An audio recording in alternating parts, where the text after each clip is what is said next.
Right, can you all hear me? I hope so. Would you please now therefore mute yourselves? Thank you.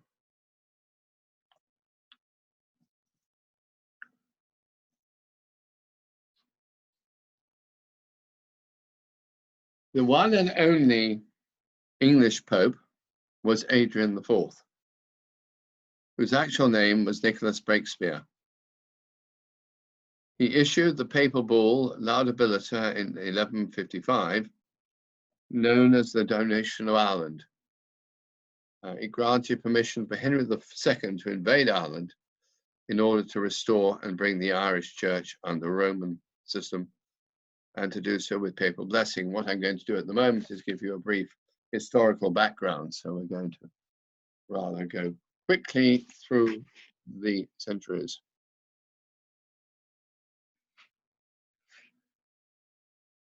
Henry II came to Ireland on the invitation of the King of Leinster in 1171.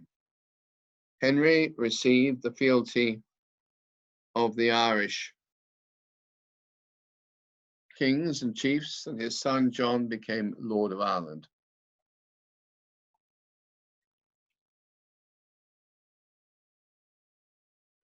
English lordship, however, became in practice only really nominal over most of Ireland, so that by the 15th century, the area of actual English control extended merely within a radius of a few miles of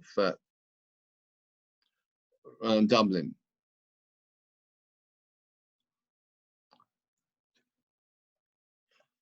Known as the Pale, hence the phrase beyond the Pale. The impact of the Protestant Reformation in Ireland was, in retrospect, cataclysmic in its consequences. Ultimately, Ireland became the only country in Europe not to adopt the religion of its ruler in the era of the European Reformation and Counter-Reformation. It created a schism between the Old English and their local elites, those of Hiberno-Norman descent, which remained Catholic on the one side and their Protestant and English overlords on the other. Without such support, the Reformation faced an uphill struggle.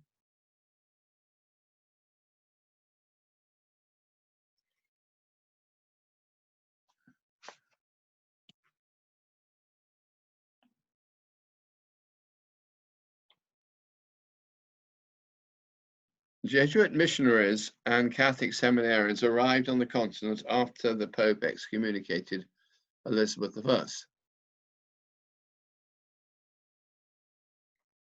In 1570. Meanwhile, rebellions broke out across our island. The most serious at the end of the reign convulsed the province of Ulster. These were all finally put down by the time the Queen died in 1603, and the English conquest of England was completed. It was only then that the New Testament appeared in Irish Gaelic in 1602, and the prayer book in 1608. Elizabethan officials believed that the native Irish Gaelic language bred sedition. Trinity College Dublin was founded in 1592 as an English-speaking university. James I then settled most of Ulster with English and Scottish Protestants, men well affected in religion. In 1603, 90% of Irish land was still in Catholic hands. Land confiscations, settlements, known as plantations, in the 17th century resulted in most of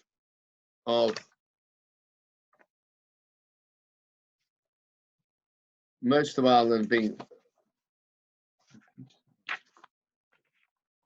I'm sorry, this is embarrassing. The pages are muddled.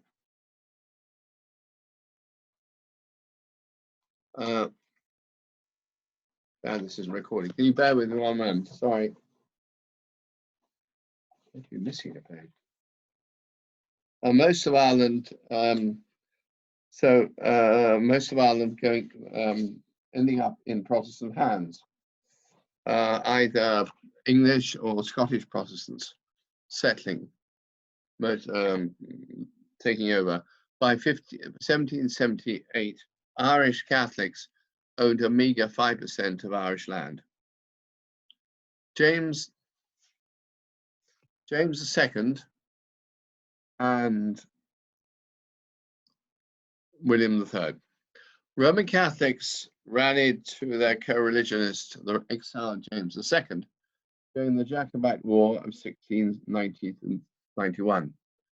Following the defeat of his forces by those of William III, penal laws were enacted by British and Irish parliaments between 1697 and 1727 in order to exclude Roman Catholics from public office.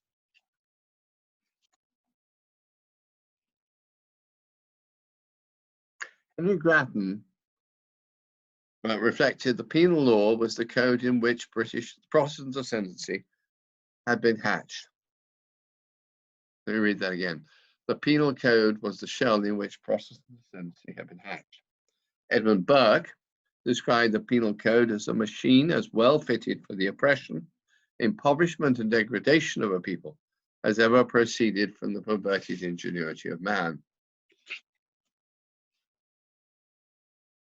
Roman Catholics were denied the vote, excluded from the professions and from public office, and unable to receive a university education. Their priests had to be registered, bishops were exiled, and pilgrimages forbidden.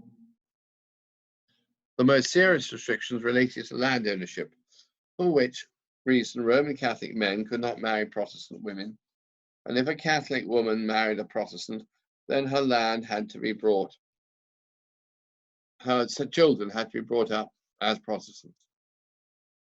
Land was to be split between the sons of a Catholic, suspending primogeniture. But if one of them became a Protestant, then he inherited the lot. Catholics could not buy land. It was illegal to sell or bequeath Protestant land, Protestant-held land to Catholics. Although the penal laws were largely unenforced during the 18th century, they remained on the statute book and were therefore still binding. Most of them were removed piecemeal between 1778 and 1793.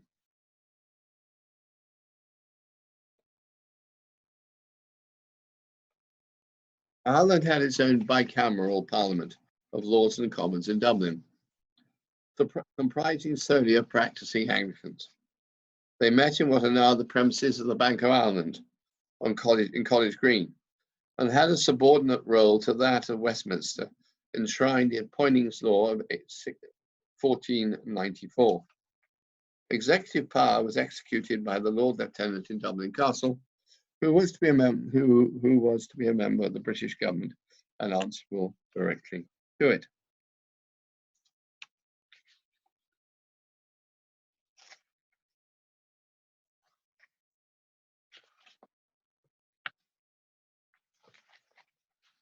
The next section, I'm sorry, these papers are a bit of a muddle. The Act of Union and Catholic Emancipation. Britain declared war on revolutionary France in 1793, and 5 years later, the government was alarmed by a rebellion in Ireland, which had been sparked off by the arrival of a French fleet. For the Prime Minister, William Pitt, this represented a threat to Britain through its Irish back door. The rebellion was successfully put down. Pitt and his new Chief Secretary for Ireland, Viscount Castlereagh, now decided that the security of the realm necessitated an act of union. This meant bribing and cajoling the Irish Parliament into its own extinction. For Grattan, the leader of Henry Grattan, who was the leader of the main Patriot Party in the Parliament, this did not mean union, but rather absorption. Nevertheless, the bill passed amidst much opposition. The Act of Union created the United Kingdom of Great Britain and Ireland, united into one kingdom, and stated that the said United Kingdom be represented in one and the same Parliament. The fifth article united the churches of England and Ireland, as by now law established. Free trade was introduced between the two countries. The new Union flag was to incorporate St. Patrick's Cross, as it still does. The Irish Parliament had passed the Catholic Relief Act in 1793, which had given Catholics the right to vote in Ireland. Therefore, they could vote, but not sit in the House of Commons. Pitt and Castlereagh had finally secured the acquiescence of the Irish Parliament to its early extinction, on the understanding that this would be followed by Roman Catholic emancipation. When George III emphatically and stubbornly refused on the grounds of his coronation oath, Pitt resigned, and when he returned in 1804, he agreed never to raise the matter with the king again. Lord Liverpool, who was Prime Minister from 1812 to 1827, 15 years, presided over a divided cabinet and had to promise the Prince Regent, who became George IV in 1820, not to introduce what was known as the Catholic question. Any visitor to Dublin will usually go to O'Connell Street, formerly Sackville Street.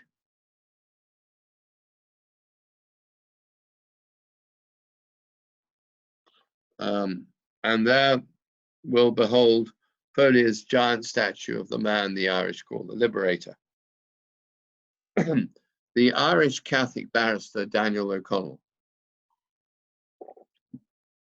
1775 to 1847, had declared in 1800, "I know that the Catholics of Ireland still remember that they have a country, and that they will never accept any advantage as a sect which would debase or destroy them as a people."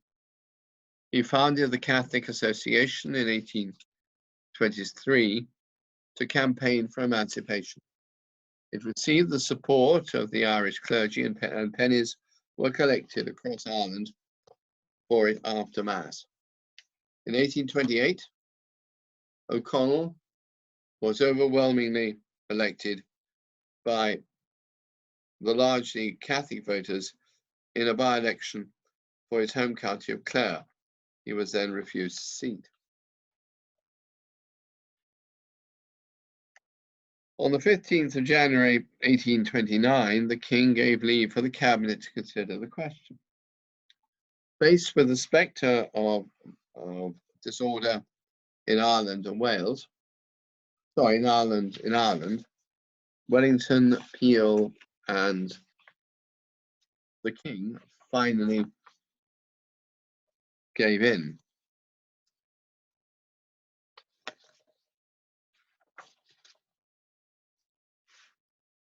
George IV, that was, and capitulated, and Roman Catholic emancipation received the royal assent on the 13th of April, 1829. After 1829, Daniel O'Connell switched his attention to the repeal of the Act of Union. As a young barrister in Dublin, he had heard the bells of St. Patrick's Cathedral pealing to celebrate the Union in 1800. My blood boiled, and I vowed that morning that the foul dishonor should not last. I could put an end to it. He once said, "Union is a crime to begin with, and must continue to be unless crime, like wine, improves with old age."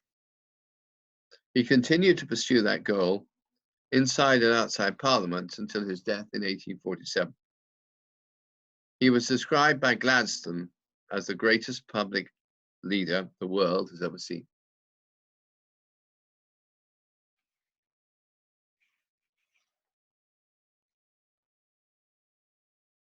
Constitutional and revolutionary nationalism. The fundamental difficulty in understanding the nature of Irish nationalism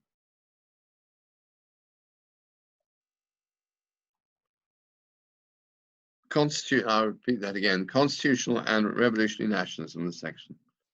The fundamental difficulty in understanding the nature of Irish nationalism is that it encompasses two distinct strands which became blurred in reality.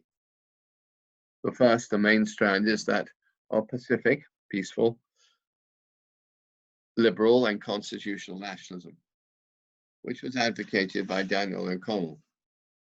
The other, of violent revolutionary separatism, first given representation and expression by Theobald Wolfe Tone.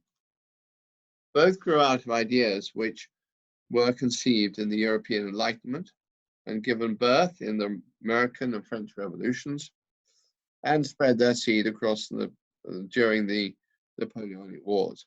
They found fertile ground in the Europe of autocratic and absolute empires, and in the Spanish and Portuguese colonies of South America.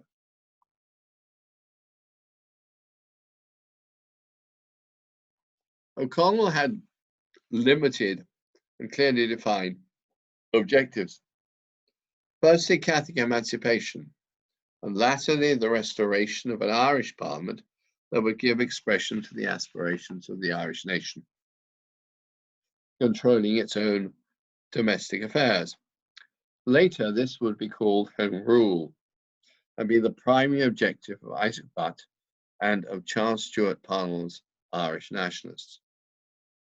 O'Connell declared in 1833, "My plan is to restore the Irish Parliament with the full assent of Protestants and Presbyterians as well as Catholics. I desire no social revolution, no social change. In short, statutory restoration without revolution, an Irish Parliament, a British connection, one king, two legislatures." For the liberator, this had to be achieved by the same peaceful means that he had once used or had used in the cause of Catholic emancipation. This he made very clear in an article in his paper, The Nation, on the 18th of November, 1843. "The principle of my political life is that all ameliorations and improvements in political institutions can be obtained by persevering in a peaceful, perfectly peaceable and legal course, and cannot be obtained by forceful means. Or if they can be got by forcible means, such means create more evils than they cure and leave the country worse than they found it." 2 years later, when his beloved country was gripped with famine, he exclaimed, "Obey my advice, no violence."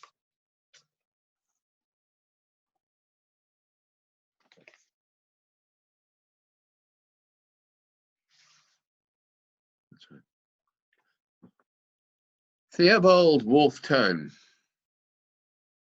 and the United Irishmen.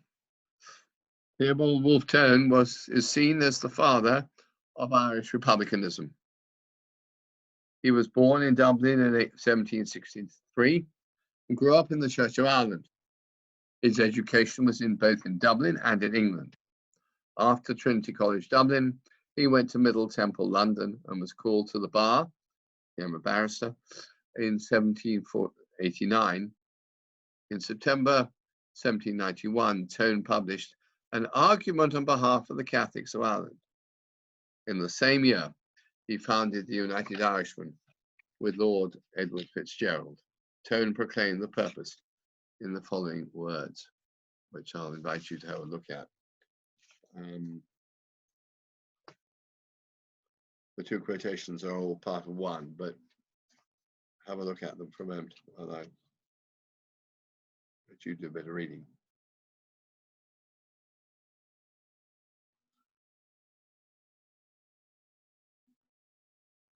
His maxim has gone down as the guiding principle of Irish republicanism.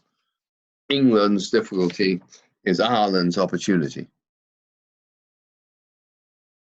For him, the influence of England is the radical vice of our government.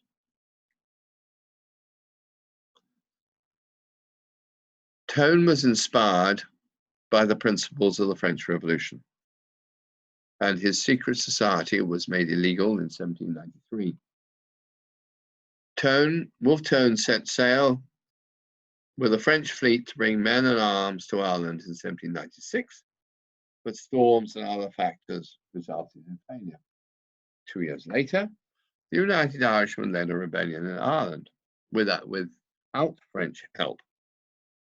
The rebellion spread to Wicklow, Antrim, counties Wicklow, Antrim, Down, Wexford, Kilkenny, and Meath. But it was soon suppressed. Many of the leaders were betrayed. Wolfe Tone was captured in Donegal in October 1798. He was executed in Dublin. Pitt then moved quickly to bring in the Act of Union and to close that Irish back door. When O'Connell presented his peace resolutions to the Loyal National Appeal Association on the 11th of July, 1846, they were rejected by those young and fervent supporters who had formed Young Ireland. These men also had the same ultimate objective as United Irishmen, an independent republic. Many of them were brought up as Protestants, and theirs was a non-sectarian republicanism, denounced by O'Connell as godless. They had initially advocated moral force, and as such were initially welcomed by O'Connell. They disseminated these ideas through the magazine The Nation, first issued in 1842. They encouraged the study of Irish history and the Irish language as means of developing a distinctly Irish nationalism. They were initially a group of young writers, including Thomas Davis, the author of the nationalist song, almost the second national anthem of the Republic, A Nation Once Again. 1848 was the year of revolutions across Europe, and inspired like Wolfe Tone by the French Revolution, Young Ireland attempted an armed rebellion under their leader,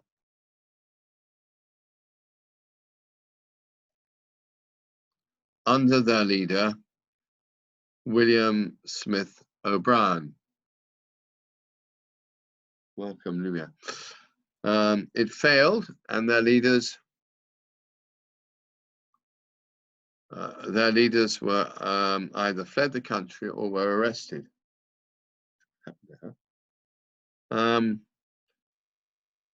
They were defended by the barrister Isaac Butt, but they later, who was later to defend the Fenians,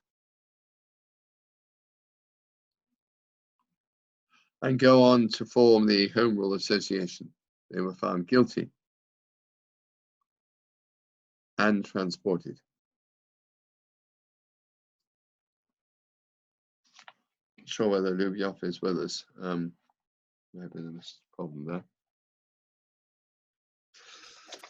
Oh yes, welcome. Okay. The Fenians. John Mitchell, one of the Young Ireland leaders, remarked, "The Almighty indeed sent the potato blight, but the English created the famine."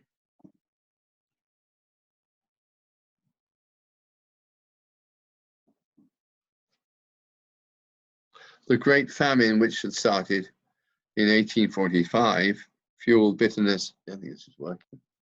I'm not recording it anyway. I'm making a mess of it. So if you could check there and see if it's working. No, it's not working there. I don't think. Never mind. Against largely inactive. Anyway, the Great Famine, which started in 1845, fueled bitterness against largely inactive British governments and revived movements which accepted the use of violence.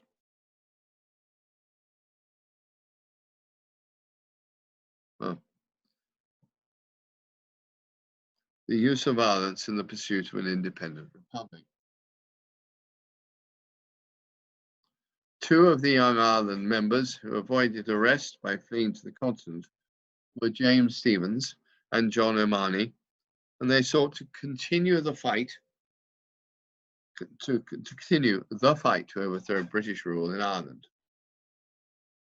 Stevens and O'Mahony were able to build up a new organisation on the structure that remained from Young Ireland.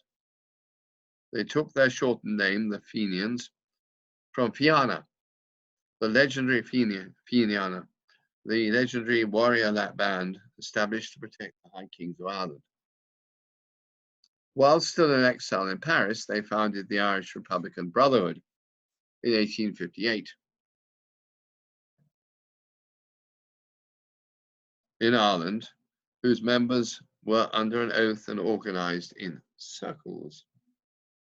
Having been campaigning and fundraising among the Irish diaspora in America, they also founded the Clan na Gael, which recruited thousands after the American Civil War. On the 10th of May 1866, they launched a raid with 800 men into Canada, which was initially successful, but quickly aborted by the Americans, anxious to avoid war with Britain. Meanwhile, Stevens and many of the IRB leaders had been arrested in 1845, and habeas corpus was suspended in Ireland. With many of their leaders in prison, a rising in Ireland amounted to little more than a few skirmishes with the Irish constabulary.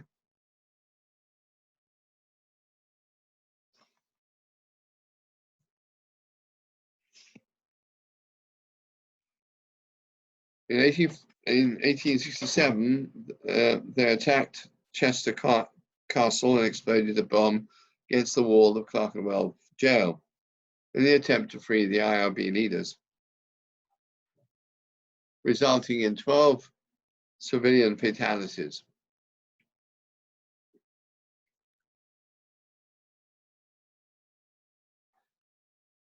On the 18th of September 1867, a prison van was ambushed in Manchester by about 50 Irish Fenians in order to free 2 Fenian prisoners. A policeman was shot. This sent shockwaves in England, and 26 defendants were tried. William Allen, Michael Larkin, and Michael O'Brien were executed, but their eloquence earned them the Republican epithet of the Manchester Martyrs.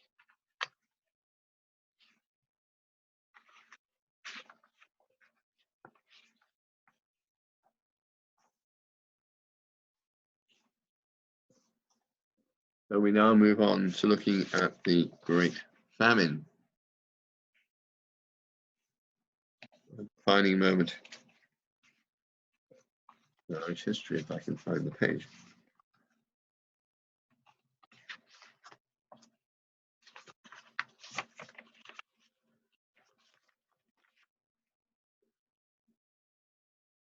The Irish peasantry suffered from generally despotic, absentee, and neglectful landlords.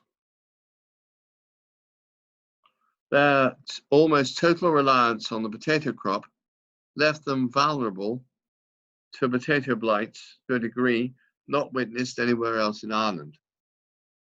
Such crop failures were relatively common in Ireland and had resulted in famines several times: 1741, 1745, 1755, 1766, 1783, 1800, 1816, 1822, and 1830. Although only that of 1741 was comparable to that which occurred in Ireland in the 1840s.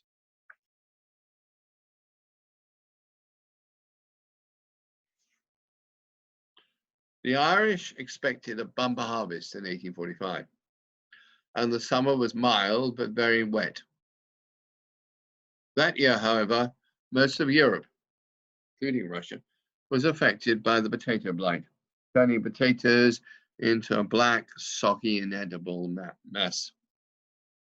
In Ireland, it arrived in September 1845 and was the last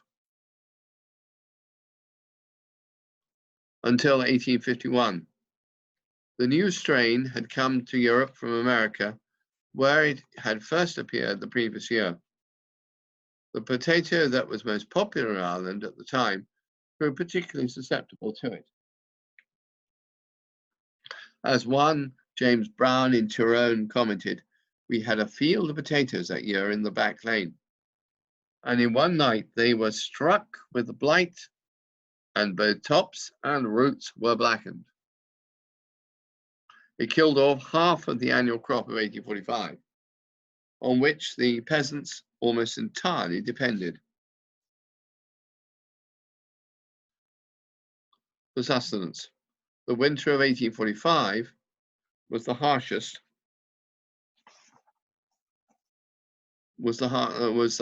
in living memory, and yet that of 1846 was harsher still.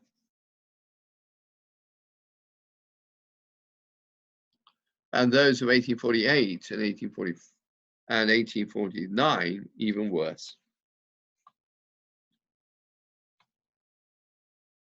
The crop of 1846 was all but a total failure. A priest in Galway wrote, "As to the potatoes, they are all gone, clean gone. If traveling by night, you will know that when a potato field was near by the smell. The fields present a space of withered black stalks." But the total government grant of £50,000 that year was woefully inadequate. There was a very poor harvest in 1847. 3 disastrous late years in succession presented Ireland with huge and unprecedented problems. The Irish were literally dying from starvation. Sir Robert Peel's Conservative government responded by a programme of public works and outdoor relief. Peel sought to import a mere £100,000 of Indian corn into Ireland, but had first needed to repeal the corn laws. Peel wrote to the Lord Lieutenant of Ireland on the 15th of October 1845, "The remedy is the total and absolute repeal of all duties on articles of subsistence." However, his government fell the day after repeal passed and was replaced by Lord John Russell's Whig one, which held rigidly to the laissez-faire doctrine of the political economists. Nothing was allowed to interfere with market forces. Russell also held that the task of feeding the Irish was insurmountable. It must be thoroughly understood that we cannot feed the people. It is a cruel delusion to pretend to do so. Government-funded relief and public works were soon scrapped and responsibility placed on Irish ratepayers. The government placed blame and responsibility on the landlords, and the Chancellor of the Exchequer, who was in charge of finance, stated it was, however, only right that the burden should be ultimately thrown on the landed interests of Ireland and not on the shoulders of the people of this country. There was grain in Irish ports, not for the Irish, but for export. The Prime Minister announced that the government would not interfere with the grain market. The Chancellor of the Exchequer, Sir Charles Wood, was even more emphatic than the House of Commons that they had no intention to import food for the use of the people of Ireland. Wood's own views were clear. A lack of food and employment is a calamity sent by Providence. Except through a purgatory of misery and starvation, I cannot see how Ireland is to emerge into a state of anything approaching quiet and prosperity. Sir Charles Wood later became first Viscount.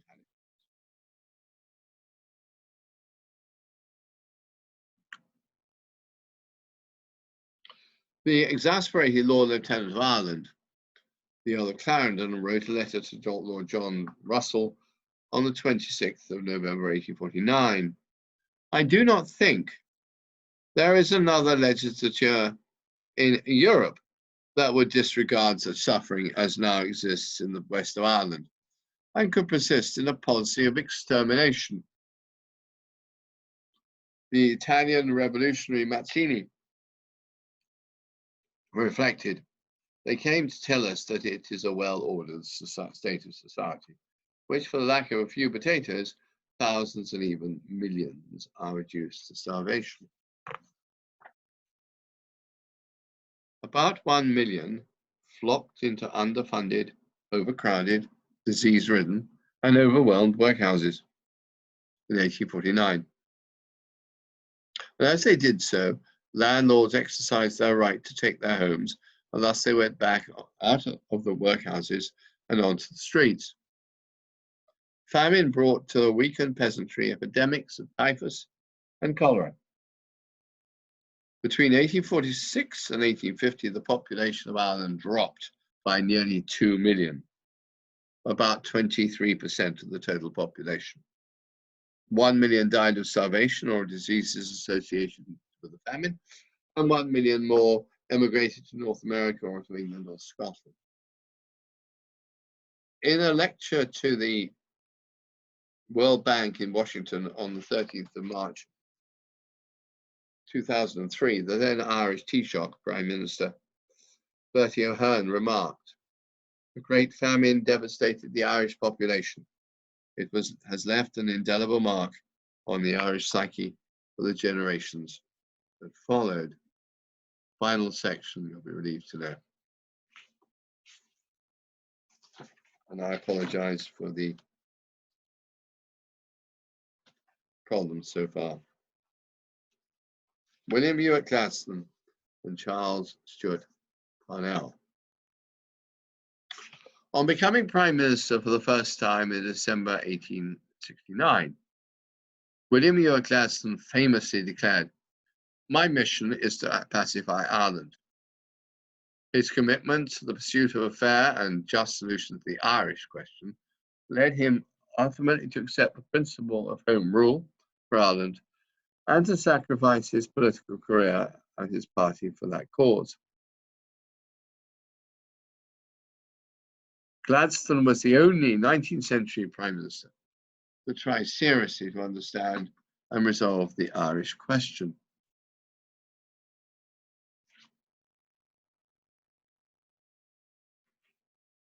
The Act of Union of 1800, as we said, united the Anglican Church of England and Wales with that of Ireland, the one established church funded by the state and exercising a privileged position.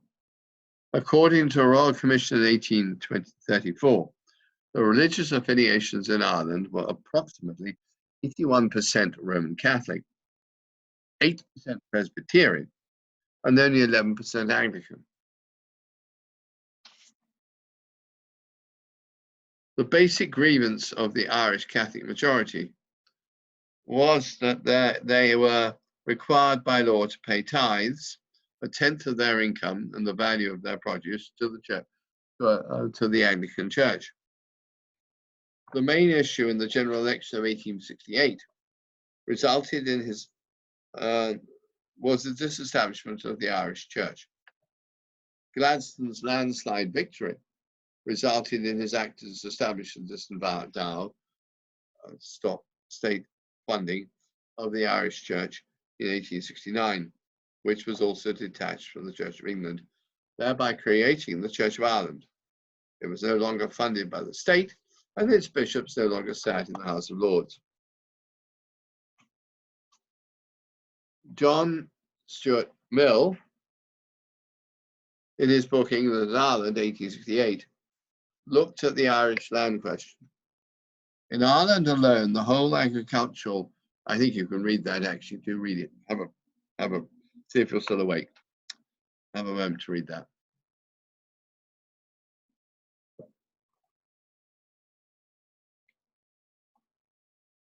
Gladstone's first Land Act of 1870.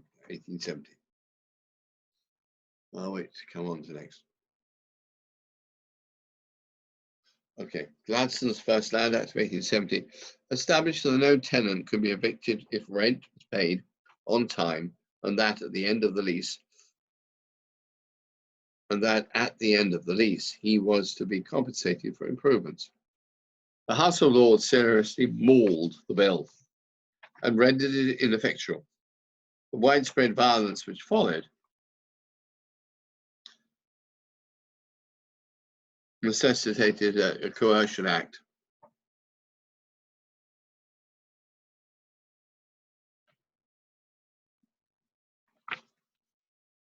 In 1870, the Home Government Association was founded by Isaac Butt.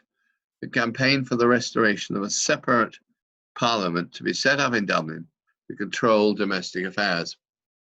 In 1873, this loose association reconstituted itself as a full political party, the Home Rule League, and in the 1874 general election, it won 59 seats. It was joined by members of the Irish Liberal Party. Charles Stuart Parnell was elected for Meath in a by-election of 1875. The moderate Isaac Butt died in 1879, and Parnell was elected by the then 61 MPs after the 1880 general election. Benjamin Disraeli won the general election of 1874 and headed up the first Conservative majority government since the fall of Peel. Unfortunately, he ignored the unresolved problems of Ireland. The situation had become much graver when Gladstone came back in 1880. I think Vika will recognize these plates. There are a few more of them on the wall of the dining room.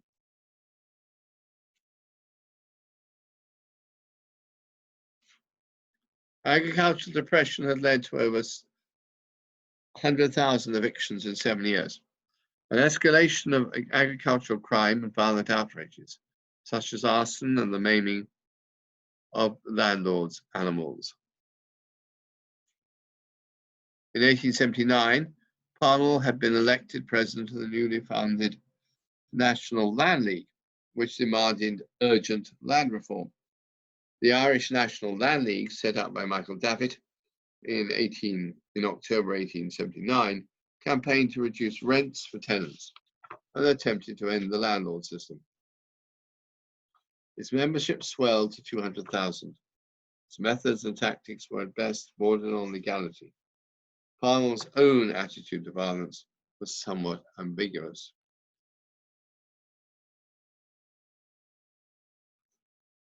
On the 19th of September 1880, he delivered a speech in Ennis in which Parnell asked his audience, "What are you to do with a tenant who bids for a farm from which another has been evicted?" When several of the crowd replied, "Shoot him," Parnell replied in the words that you can see in front of you.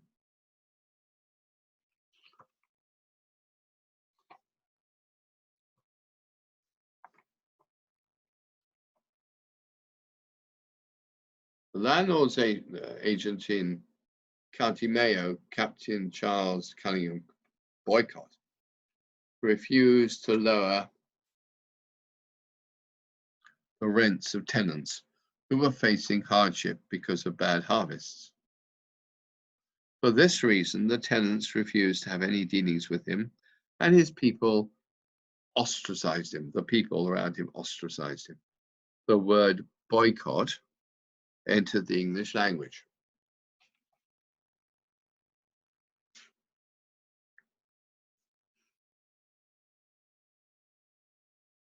Gladstone's Second Land Act of 1881 enacted the 3 Fs.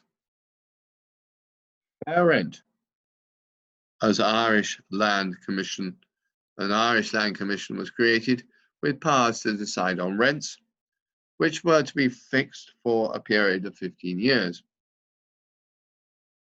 Fixity of tenure. A tenant could not be evicted as long as he paid his rent. Free sale. a tenant could sell his house lease without his landlord's permission. The 1881 Act met the basic demands for land reform, but by then the Home Rule movement had gained considerable momentum, and it was quite simply too little, too late. The Land League was made illegal, and Parnell was imprisoned in Kilmainham jail. Parnell was also already becoming the uncrowned King of Ireland, and with his imprisonment, violence in Ireland escalated. Finally, the Prime Minister realized that Parnell would be more use out of jail by using his influence to curb the violent crime. Peace was restored when Parnell agreed to work within the terms of the new Land Act. The Land League was closed down, and Parnell focused his attention and energy on creating a disciplined and effective parliamentary party, now renamed the Irish Parliamentary Party, the IPP. The so-called Kilmainham Treaty led to the resignation of W.E. Forster as Chief Secretary for Ireland because he believed in continuing the policy of coercion. On the 6th of May 1882, Lord Frederick Cavendish, the new Chief Secretary for Ireland, and his permanent Under-Secretary, Thomas Henry Burke, were brutally stabbed to death by a group calling themselves the Irish National Invincibles in Phoenix Park. Such an assassination had been without precedent since that of the Prime Minister Spencer Perceval 70 years earlier. Cavendish was married to Mrs. Gladstone's niece and had only just arrived in Dublin and had been met by Burke in a cab. The two men decided to go for a walk in Phoenix Park. The day after the murders, Parnell sent a communication to Gladstone through Joseph Chamberlain, offering to resign his seat. Gladstone refused and gave his reasons to Lord Granville. My opinion is that if Parnell goes, no restraining influence will remain. The scale of outrages will be again enlarged, and no repressive bill can avail to put it down. But that's the lobby of the House of Commons. Still is. By introducing his first Home Rule Bill, Gladstone had no intention of impairing the supreme authority of the Imperial Parliament at Westminster. In the foreground of that picture, you'll see there are 5 men.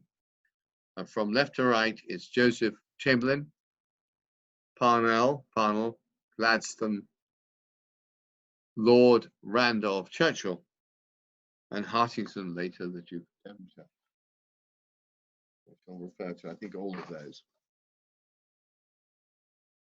Anyway, in spite of Gladstone's desire to maintain the supreme authority of the Imperial Parliament, in Westminster, when it came to the laws that were concerned solely of the Irish, then they should be passed by proper persons.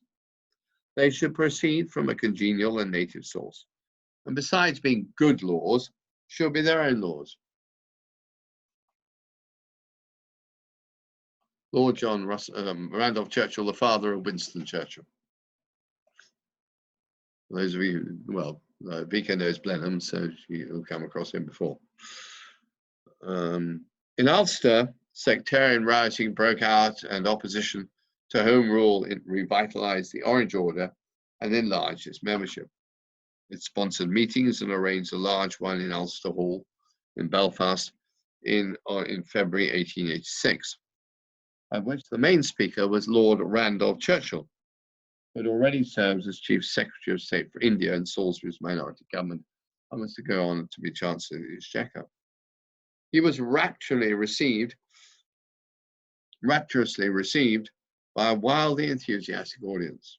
Churchill wrote to Lord Justice Fitzgibbon on the 16th of February 1886, "I decided some time ago that if the GOM, the grand old man Gladstone, went for Home Rule, the orange card would be the one to play.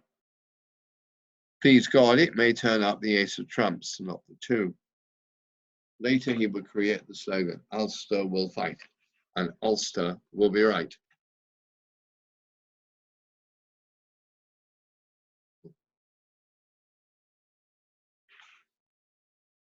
Gladstone's conversion to Home Rule split the Liberal Party. On the 8th of June 1886, the first Home Rule Bill was defeated by 341 votes to 311. 93 Liberals voting with the Tories, with 10 more refusing to support the bill.